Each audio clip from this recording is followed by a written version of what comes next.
My name is Clement Aidana, a recent graduate of the program Communication Design. I majored in visual communication. Now, when we say visual communication, it basically means communicating with people using still graphics, and then it entails a lot. You would have to do graphics, you would have to also communicate with various mediums. Now, you can do that digitally, and then you can also do that traditional means, that is on paper, and that is what you would be open to.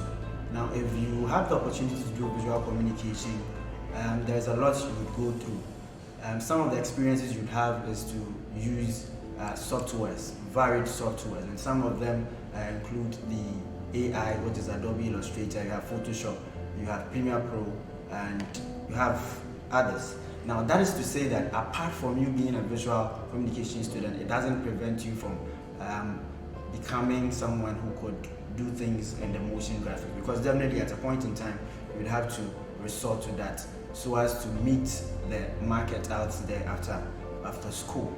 Now, for certain challenges that you would face, if you want to do communication design, what you need to understand is that you need to have that mindset that I want to do it, and also know your stance or know the strengths that you have, because obviously in first year you would go through the same programs as all your other colleagues, and so after first year you should know that these are some of the strengths I have.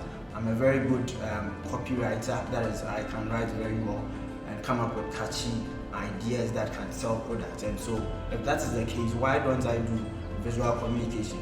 On another side, you could also say that when it comes to using the softwares and designing something very good, I'm very good at it, so why don't I do visual communication?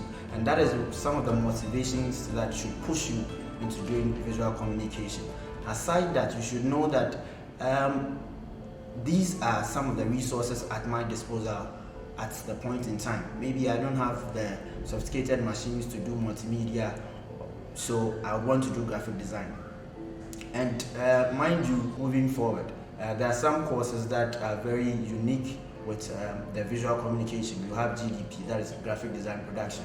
Then there's going to be a bit of mathematics where you'd have to do calculations for your clients as to the number of sheets they will need for a production when need be.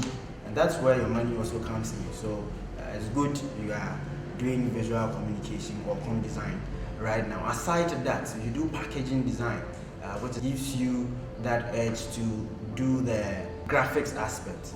That is getting the product appealing to your target audience or people who would want to buy such a product.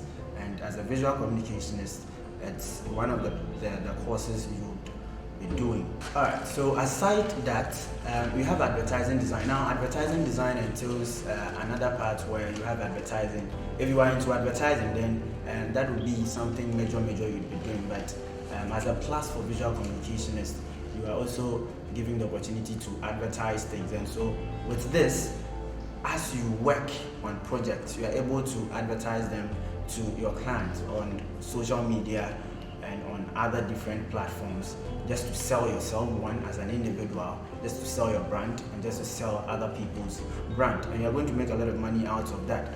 And so when you get here, or when you start, or you make the decision to choose, just choose wisely. Know what you are going in for. And I tell you what, you won't regret if you choose to do visual communication, because it's going to give you a lot of cash is going to come into your pocket. Photography is another thing. Now, so creative strategy and copywriting comes in also as one of the unique programs associated with visual communication, and it pushes you to be critical. You have to think critically to come up with creative and short, catchy words that pushes adverts to market. So I'd like to say in conclusion that visual communication, which is under the communication design program, is one that would really help you, and you have a lot of opportunities at your disposal.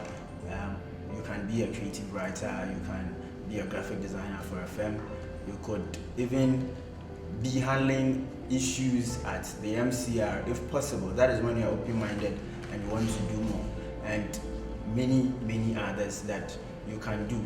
I would want you to also understand that when we talk about visual communication or comm design, for the whole of Faculty of Art, yes, we can boast of having that very good lecturer-student relationship, but for communication design itself, whatever problems you have, it is easy to get closer to any lecturer and discuss with them, and they are always open to help you and to guide you and shape you for a 4-year stay here. And so that is it for visual communication, and then I trust that after listening you would come to a very good conclusion and decide on what best